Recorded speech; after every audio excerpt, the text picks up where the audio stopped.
of the Sustainable Development Goals. But as we say in sort of sports language, we're only at halftime, and any game is won or lost in the second half. And we are now in the second half, and we can do it. We know the good thing to know is that we know what we have to do. We have the roadmap. It's extremely detailed, very specific. And again, there are things that governments can do, policymakers have to do, but there are also things that industries can do, such as the publishing industry, and that individuals can do. And we've seen the publishing industry really commit. There seems to be a natural affiliation between the publishing industry and the values of the goals, and we have seen such wonderful enthusiasm for the goals. And I just want to make another point, if I may, Porter, and that is that the Sustainable Development Goals, it's not just about using less paper. It's not just about reusing water bottles. It's about diversity and inclusion. It's about reducing inequalities. It's about lots of things. And as you said, they are all really interconnected. And I think that's a very important point. So we're not on track. We're not doing well, but we know how to get to where we need to be. You have to love the attitude. And one of the best part being how honest everybody is at the UN about this. Nobody's trying to say, oh, we're doing great, everything's going fine. No, we're really actually having to struggle here. I think, if anything, what one of my biggest questions is, if you could look at all of them as a whole. Now, when I say they overlap, it also means there are many different points of entry, right? But if you could look at all of them as a whole, can you put your finger, Sherri, on any one thing that seems to be really hanging up the whole works? Is it cost of trying to do some of these things? Is it the more humane issues of egalitarianism and liberal order in the universe like we would like to see? Is it the democratic principles? But what seems to be stopping things the most? I mean, some of it is, as we said, sort of geopolitical tensions and divisiveness in the world. There's no question about that. But that overlaps into some of the reforms that need to be made. Yep. So in the Security Council, for example, this doesn't touch on the Sustainable Development Goals because the Security Council only looks after peace and security, but peace and security obviously has a huge impact on development. Right. So reform of the Security Council is certainly one. And then you touched on the biggest one, which is money. Yep. Right? It's about finance. And that is also tied in very, very closely to questions of inequality. 40% of developing countries spend more on financing their debt than they do on financing education. That's not sustainable. No. The international financial system was created in 1945. We are in a very different place today in 2023, and the international financing system needs to be reformed. So we're talking about institutions such as the World Bank, such as the IMF, that need to really change their financing model to allow developing countries in particular to be able to finance sustainable transitions as they need to. So yes, the crux of it, sadly, is money. Yeah, no, I had a feeling that was going to be the answer. And one of the things, too, about the goals themselves is there's an entry point for economic difficulty. And trying to, the platitude, the thing we'd all love to see is complete equity everywhere. That's probably not going to happen. Maybe not in the next 10 minutes, right? Maybe not forever. But the thing is that until you can approach that, until you can start saying, we've got to get to the economics, for example, of the World Bank or the IMF and say, how are they doing things? Does that model still make sense? Maybe not. There may be problems. There may just be small tweaks, maybe huge upheavals that need to happen. But until we look at that and say, how are we going to get under the hood and really start dealing with the economic realities behind this, we're going to have that as an excuse. People are going to be able to say, it's too expensive. We can't do that. So in a way, I think that one of the stories of when we finally achieve the Sustainable Development Goals is a matter of taking away excuses, saying, okay, we fixed that one for you, what's next? And try to fix it so that in the end, there's no excuse not to actually move us forward on this. I was talking to somebody the other day, and, I know, it was a journalist friend in Brazil, and he said, why do you think there's so much new interest at Frankfurt this year about the sustainability goals and about trying to be a sustainable industry? And I said, because almost everybody at Frankfurt has either seen a bigger wildfire than they've ever seen in their lives, they've seen a tougher hurricane, like in my part of the world, the Gulf of Mexico, has been at the temperature of a jacuzzi. It is that hot. That's not an exaggeration. And that means that a storm coming across the Gulf, where I live, is much more powerful than it used to be. This is incredible to watch these things happen.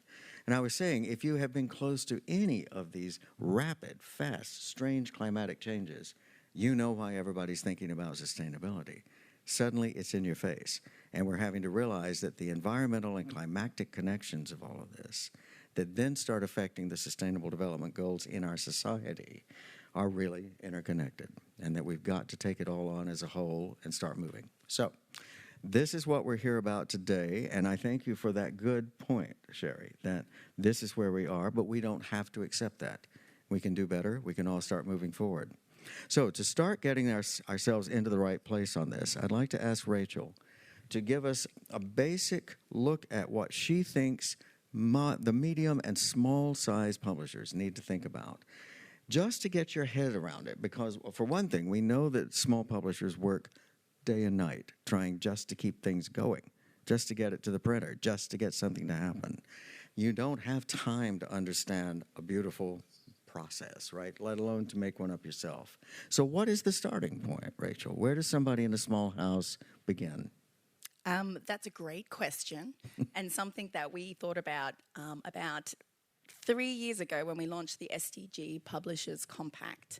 It was launched at Frankfurt during the pandemic, so it was virtually. Sherri was on board along with the IPA president at the time, Mikhail Coleman, and it was a 10-step, concrete steps, because as we've talked today, a lot of this is really high level. I mean, World Bank, we're talking about, reforming financial systems. It doesn't feel very tangible. When I talk to people and they say, okay, SDG number, I think it's 1 is end poverty, and I think I'm dressed as SDG number 1 today.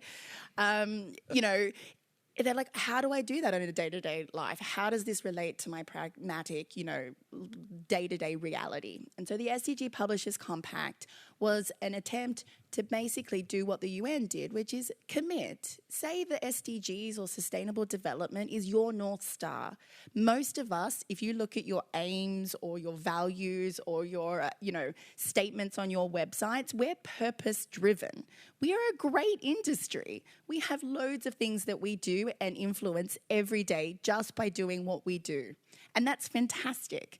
And so what we wanted to do is sort of be able to harness that purposefulness into a commitment that would be sustainable development. Sherri's already mentioned the roadmap was very, very detailed. And so the 10 concrete steps are very simple. It does say make somebody responsible for SDGs. Now, if you're in a small and medium-sized publishing house, that might be somebody who on a Friday afternoon reads some articles, plugs into the news. There's loads of sustainability articles coming out here.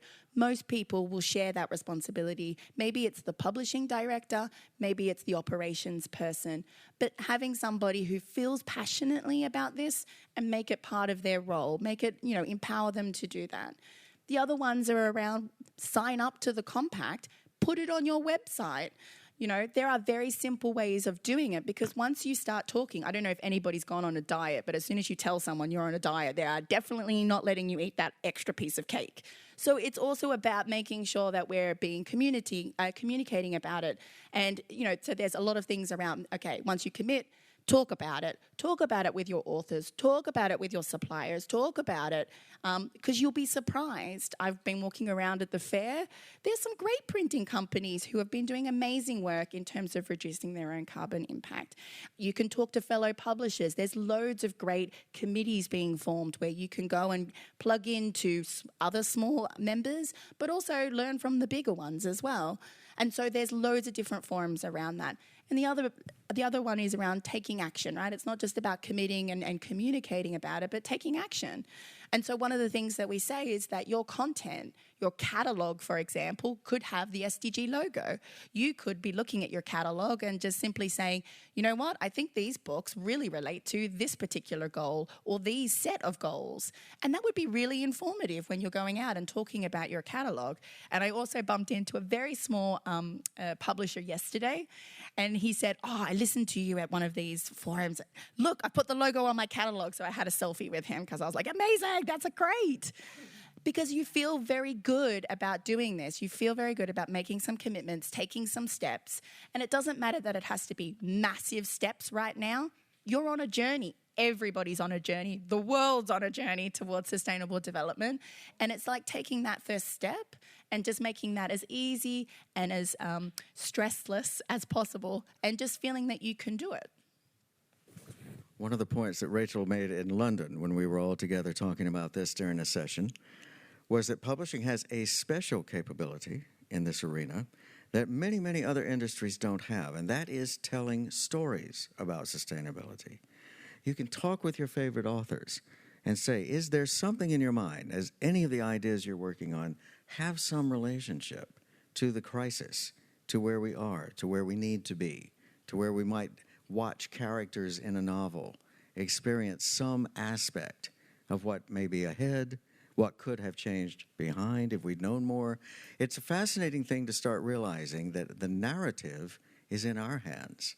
You know, there may be other parts of this. The airline industry has some other things in its hands when it comes to climate and the changes they need to make. We have narrative in our hands. We could become the storytellers of the issue, of the problem, and the solutions.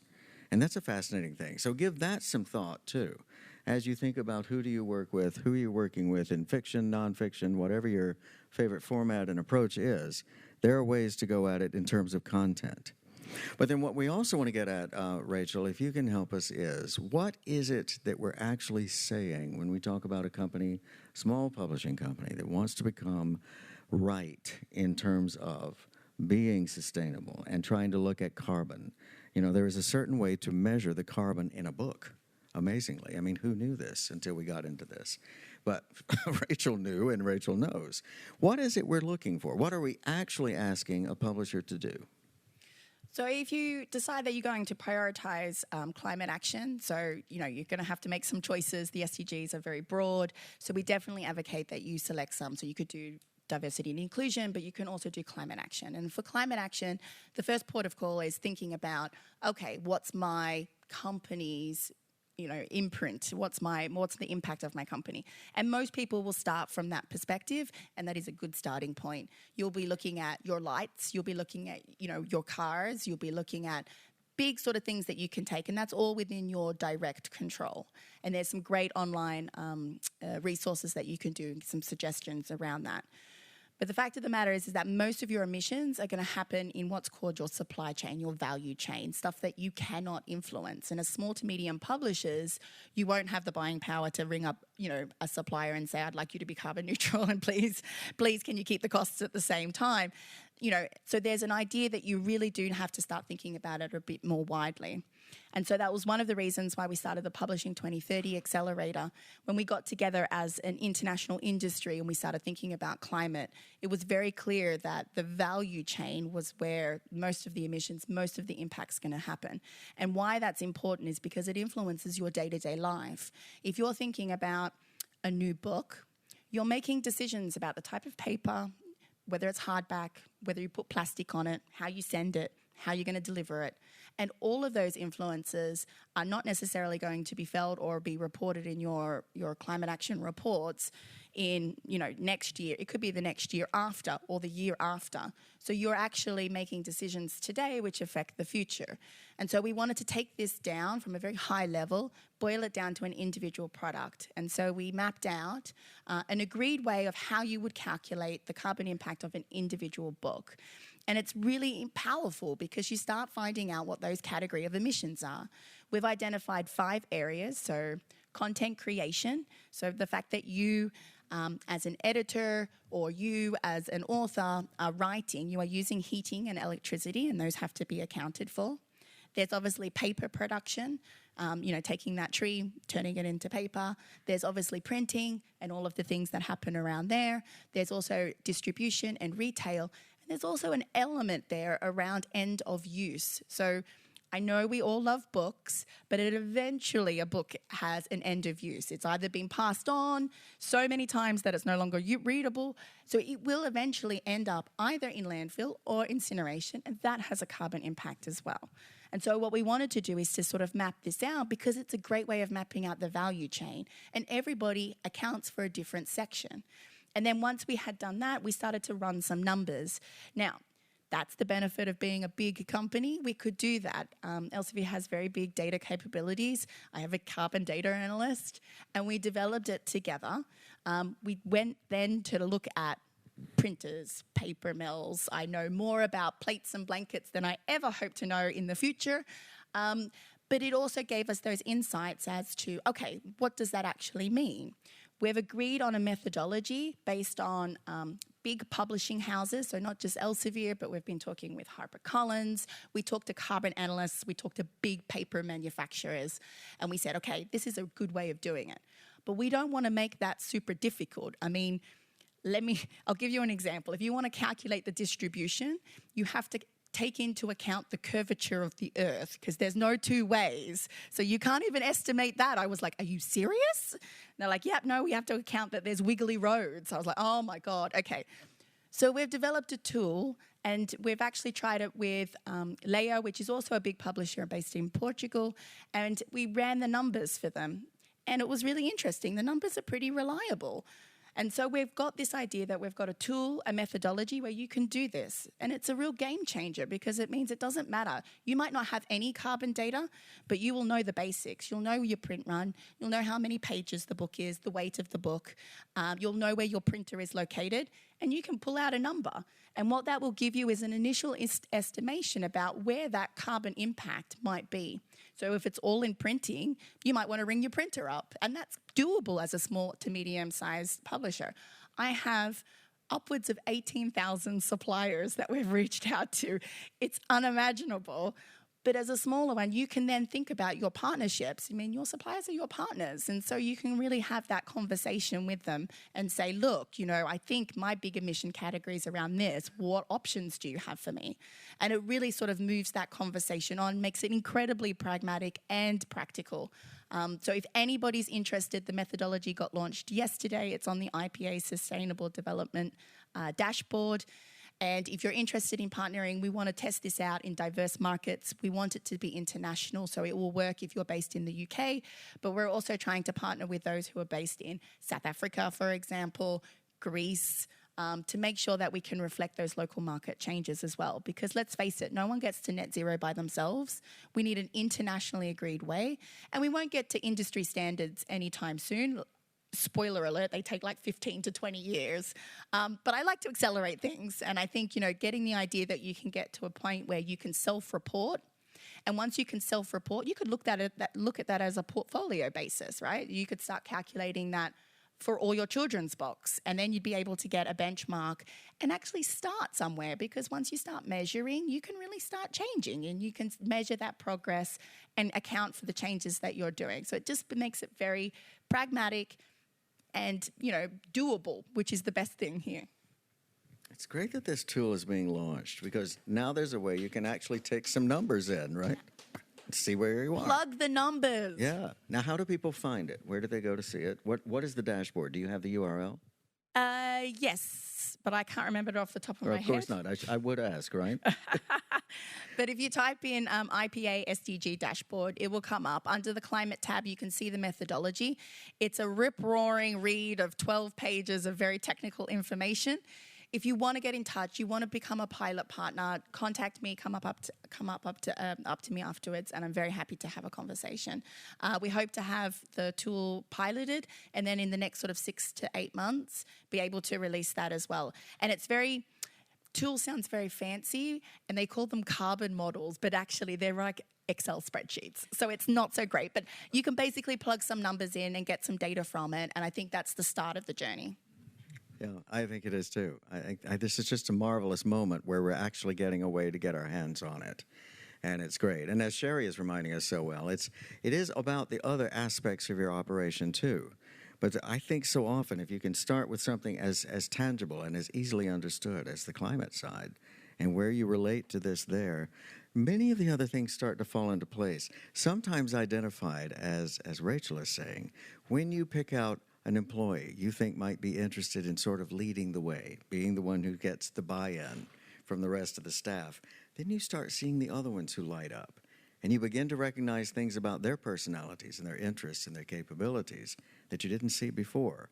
this brings you into other layers of the Sustainable Development Goals because you're watching the parts of their personality surface that you may never have seen if you didn't bring them in at one point or another. So it's a nice evolutionary process, I think, in terms of staffing, in terms of how you stand in the world and what you can do with your business and what you can do with your colleagues, what you can do with your clients and your consumers. And we have to think about in this process. Fewer returns, please, would be very nice because we know those don't go well in terms of where they end up. So there's one spot to start watching and to think about it in a different way, holistically, as we look at the entire industry.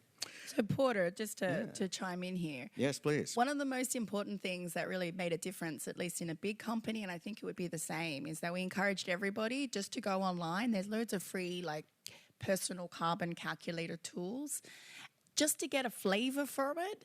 And then once you've kind of done it, you understand where those categories are and kind of what happens.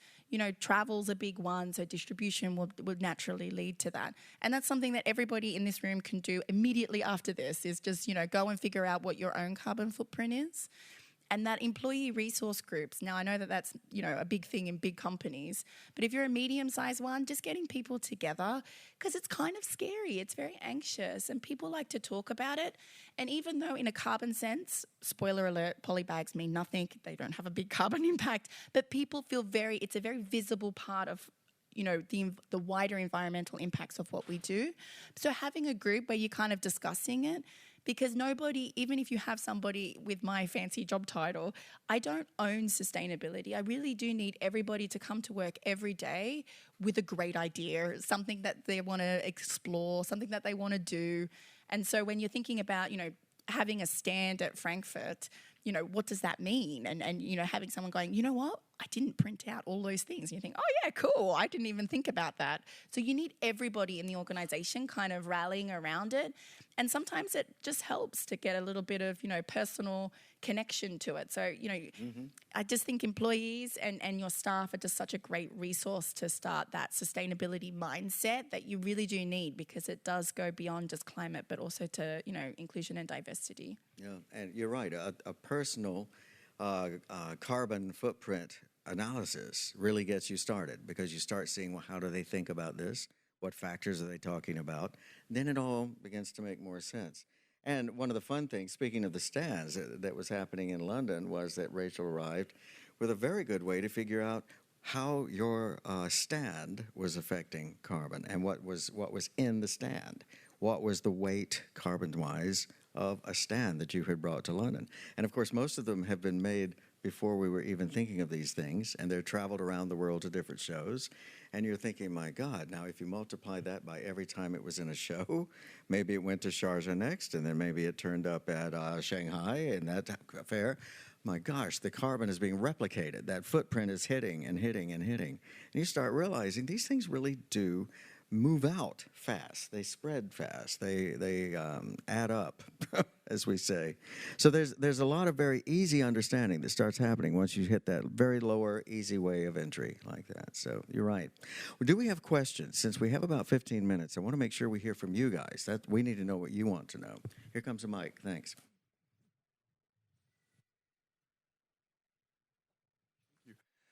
First of all, thank you very much for this is very insightful. I was wondering if you could elaborate a little more on the role of diversity, equity, and inclusion within the context of sustainability. Yeah. Rachel, Sherri? Sure. I mean, I know that the International Publishers Association is doing a lot of great work. And I think there was just a session on that earlier today. It's really about making sure that our employment, our recruitment processes and practices are inclusive, that we are considering a wide variety of applicants, that we're trying to have as wide a variety as possible of viewpoints. It's very enriching, I think, in a publishing house to have a wide variety of viewpoints. So there's that. There's the recruitment part of it. And then there's also just, I think, getting back to what you were saying about listening to people and making people come together and talk about these issues. In small and medium publishers, it might be not as easy as in a larger publisher when you might have several groups of people. But still, I think that just talking about these issues and making sure that everybody does feel included is a really important part of it. So when you talk about diversity, it's all different kinds of diversity, right? It can be national, cultural, gender. It's very, very vast. And I think that just even explaining that to people or having sessions where you can discuss those things is a really important part of it. Rachel, I'm sure you have something to add. Yeah, I think there's been some really great, you can tell I work for an academic publisher, data-driven surveys. But the Australian Publishers Association have done one. America does one. The UK have an annual one. And I think that's a really great way of figuring out the different dimensions because it's different in different markets. For example, I know the New Zealand publishers, for example, have actually great ethnic diversity because they're Indigenous people. The Maoris have a recognised language, and so they can definitely measure those. Where I know in France, you know, there are GDPR, data restriction things that they can't necessarily ask. But one of the biggest things that we're all facing is the idea of self-ID. So how, when and how does a company hold information and how do we process that and how do we then report on it? And that's a big conundrum at this point.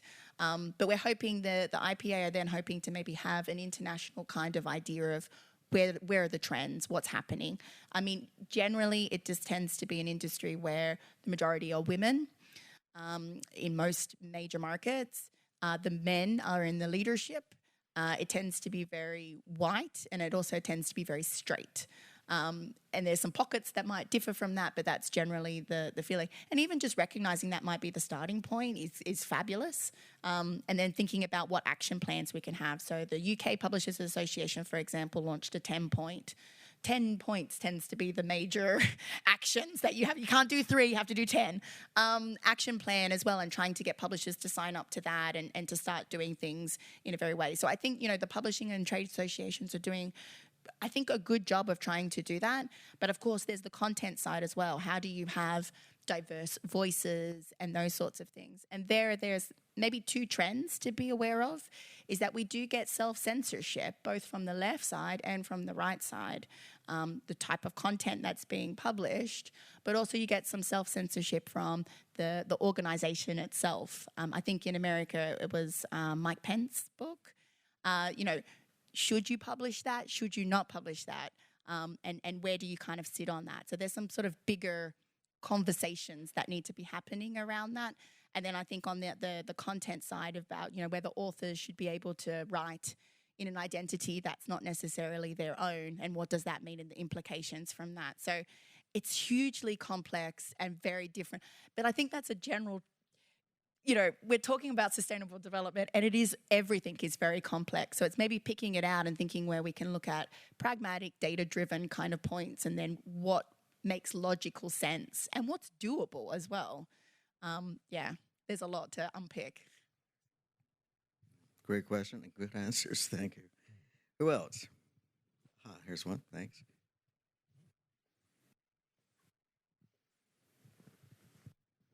Hi. So you briefly touched on like the carbon footprint of a stand, but that is only one kind of aspect of big conferences like this and London and Shanghai. So are conferences like this sustainable, like going into the future when we're looking at these SDGs?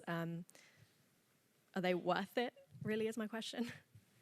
Yeah, so we actually had a conversation with Jürgen, who is the director of the Frankfurt Book Fair, and Gareth, who's the director of the London Book Fair, and we talked about this exact same point. And essentially, a lot of them have got net zero pledges. I think there are a massive push for venues such as the Mesa to, you know, start using renewable energy. There is also changes. So there's always a tension. So there's changes that we can implement. For example, less carpet. And as Jürgen in our IPA Sustainability Summit said yesterday, if you're wearing high heels, you do not like that. right? And there's sort of, no lanyards. And I know some people are complaining about having no lanyards and we all want so there's loads of stuff like that. But there's some great innovations that are coming through at the moment. There was an event held, I think, in Dubai where the carpet generated the electricity. So it was a bit like John Travolta, doing the dance and then fueling the lights. That could be really the future.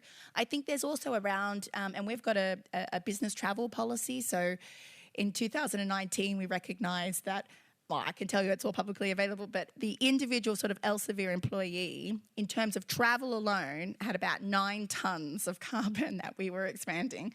And you need to have, by 2030, as an individual across your whole life, around 2.3, 2.5. So it was way out. So we kind of had to think about, okay, what are we going to do with travel? So we decided, okay, air travel, we're going to cut it by 50%, but that has repercussions. So I came by train. It took me 4.5 hours, which wasn't so bad. My colleagues in London took, 6.5. But those are choices that we're going to make. And you have to then think of, I'm at a conference. I need to, as one of my colleagues said, conference it out. You need to have all your meetings. You need to be plugging it in. You need to think, I'm going to be in Frankfurt. What else could I be doing around here? How else do I make sure? I'm a big believer of own your carbon. You're going to have to expand carbon. That's okay. Carbon's not an enemy. We shouldn't hate carbon. It's a natural thing. But when you do it, make sure it's good. Make sure that you make the most out of it. So many times I've been at a conference and, in a big company, and there's always somebody like, what are you doing here? Like, what have you done? You should be exhausted by the end. I think both Sherri and me have lost our voices already.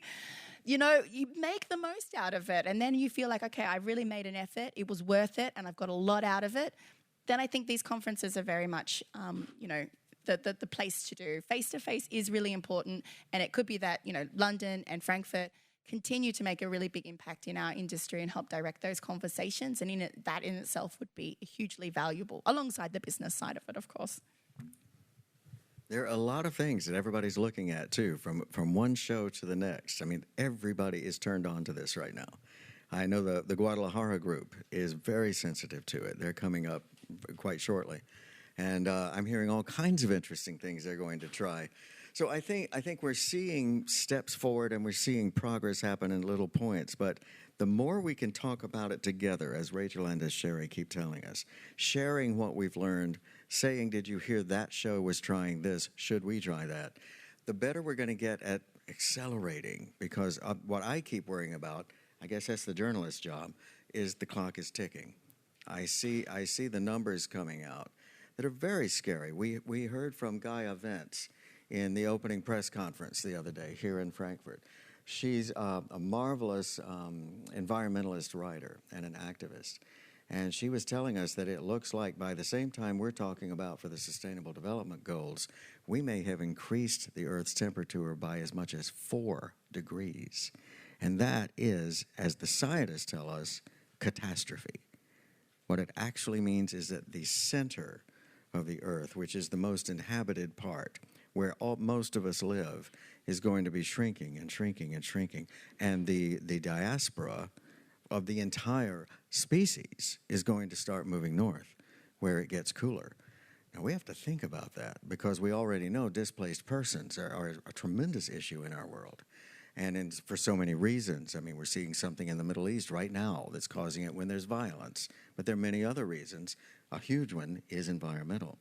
So we have to think in terms of the fact that this is going to impact us in enormous ways. The quicker we can share what we know and talk about it and get at it, the more at least we'll understand the problem, and it becomes real to all of us. So, but maybe just to say, I mean, I'm a big optimist, very, very big optimist. I can vouch for that. And I think it's also about thinking about the future in different perspectives. Yes, you may travel less. Yes, you may not be able to have your steak as regular as that you did before. Yes, you might not be wearing heels in Frankfurt next year, but that's okay. There are really great opportunities. There's great innovations that are happening, and we need to be able to shape that together. I think the most exciting part of the SDGs, whether you're small, medium, or large, is that we can shape this. We can shape our response as an industry and as a sector, and we have the opportunity to do it because it's all unwritten at this stage. So having some data, having some tools, having some ideas, having some conversations, it's super exciting. So I think, it's about making sure that we think of the future not as, oh, I remember the old days. I mean, even today, I don't know how many conversations everyone else has had, but they're like, do you remember when it had like 10 halls? Do you remember, it's a bit less? I'm like, it's fine. I'm having some great conversations. So it's also about being positive about what the future is and what you can contribute to it. Everybody has to do something, whether it's at an individual level, in your family. If you've got young or even teenager kids, I'm sure they're either vegan or vegetarian, or they're forcing you to be doing something that you didn't think that you were going to be doing. And that's great. And we should be bringing those lessons into the organisation. I mean, I'm always shocked to remember that Greta, climate protests, those kids are now in the workforce. They're in my company. They're very ideologically, they want to know what's happening. And that's great. Let's, bottom up, change the system. We are all Greta Thunberg. It's getting that way more every single day. There's probably time for maybe two more questions. Anybody got something? Or comments? Yeah. There's a guy. There you go. Hey. One further quite practical question to Rachel as well. Excellent. So from my own experience, I know that it's sometimes quite challenging to ensure that sustainability aspects are also considered in procurement and design decisions. So I would be really interested to learn or know more about your point of view. What could be good strategies and also actions to ensure that these aspects, especially around climate and carbon emissions, are really considered in these kind of decisions? Yeah, I think that's a great question. And it's one of the ones, so part of the Publishing 2030 Accelerator, we looked at distributed printing networks, obviously, to make better use of POD. But one of the third one was around how do you account for sustainability? So, I have spent many years with Sherri and collaborating with the IPA, and we were always at the back of the room going, oh, sustainability. And, now it's great to be, having this conversation with you all because it's super important, but there's no line in that P&L that accounts for sustainability. And I think that is where, the rubber hits the road, so to speak. And I think the carbon methodology, the carbon data, if you can say as you're commissioning a book, you're thinking, okay, do I publish this book? You're looking at, sales, you're looking at marketing, you're looking at production costs. Imagine if there was a line that said, hey, this is the CO2, and this would be impacting your overall, sustainability targets, for example. That's a very different conversation. At Elsevier, we have obviously academic journals, and we calculated it for the 2,800 journals that we had. And some of them are owned by us, and some of them are owned by society partners. And it was a real big wake-up call for that department, because they were like, hang on a second, we're printing all of that. That wouldn't really be in a contract that we would want moving forward. And so you start having those conversations. It's very much incremental, but ultimately we'd want a P&L line that says the sustainability cost of this or the carbon cost of this is X. And so what we'd like to do is be able to bring, because one of the things is I've talked a lot, as my voice is breaking, I've talked a lot, but the people who are not in the room are the finance directors. And we really do need the finance directors to know, because they're the ones that obviously set the direction for our companies, but they're the ones that make resources available. They're the ones that help smooth the wheels to make those decisions, because some of them will be trade-offs. You might have a more expensive paper type, but that could have a lower carbon impact. And there's loads of different studies around that. And those are the ones we want to bring into the room. And so the third work stream of the Publishing 2030 Accelerator is actually to interview those CFOs and get them thinking about it and getting their thoughts on what needs to happen. I mean, could we come up with, a way to account for it on that bottom line? Is there a way that we're going to be reporting on that moving forward? And I think that's a really cool, conversation that we're getting started. So maybe, come back to me next year. Yeah. Thank you. We have one more question over here. I think we have time for. He's on the way. Yeah, that's good. He's coming. Hang on just a sec. We'll get the mic to you. I love how you got us right back to what we were talking about at the beginning. The resistance is the cost. That's what everybody has to think about. What a fascinating topic, the costs and the profit. And so are you in the direction of putting sustainability first and profit behind? So I think because a lot of bigger companies, we've got science-based targets. We have to be reducing carbon year on year. And so it is now becoming a priority. And as soon as you've engaged your CFO, then you are able to have that conversation. And it might be that you don't do that across your whole portfolios, particularly if you're very, very big, but you do start prioritizing it. Now, if you might be publishing environmental topics, you might be, children's publishing, you might have authors that care about it very much. And that's where you're going to start, obviously, and then you'll be able to expand it out. But I think just having that data and insights enables you to start the conversation, and then you can have a think about when and how you're going to make that.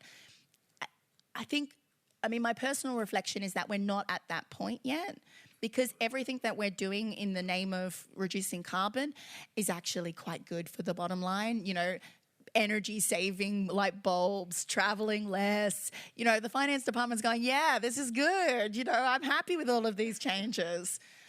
But, a certain point is that you will come to that inflection point where you're going to have to do that. And I think the quicker we start the conversation with the CFOs, the quicker we get them understanding that this is going to be something that's going to come up in the future. The other kind of aspect to this is offsetting. So the idea that no matter how much we do, we will have some residual. You will need to offset that.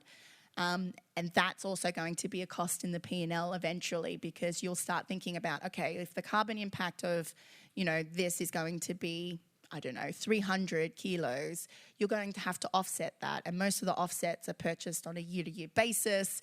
You have to do estimations, and suddenly this all becomes very expensive. The controversies around offsets aside, that's also going to come in as well, because in a net zero world, offsets is a whole market to itself, and we're going to have to think through what that means and how we do it. So, yeah. That will be fascinating, because I've got some experience with these discussions with finance, also in big companies. And as long as sustainability did not cost, it was always fine, of course. Yeah. But as soon as it would take some money, it became very critical. And I'm looking forward to times where publishing groups, especially, very cost-driven, very profit-driven, don't put the pressure on the staff anymore to raise the profit each year and to change the game, to raise sustainability quickly. And I think you've got the authors and the consumers who are also becoming far more educated about this. So if you want to attract the best authors, you're going to have some sort of environmental, credibility there. They'll start asking for this. And I think of the authors more than consumers, but consumers will also start to become much more educated, interested, and wanting to know what you're doing. And so, I think it will come. I hope. Great, and thank you for that question and for all of your good questions and for being here this morning with us in this conversation. We hope you'll continue it. We're around, you're around. Let's keep talking during the rest of the week. Take all of this home with us. Talk about it to our friends and colleagues. Thanks again for coming. Thank you, Sherri. Thank you, Rachel. Wonderful session. Have a great day.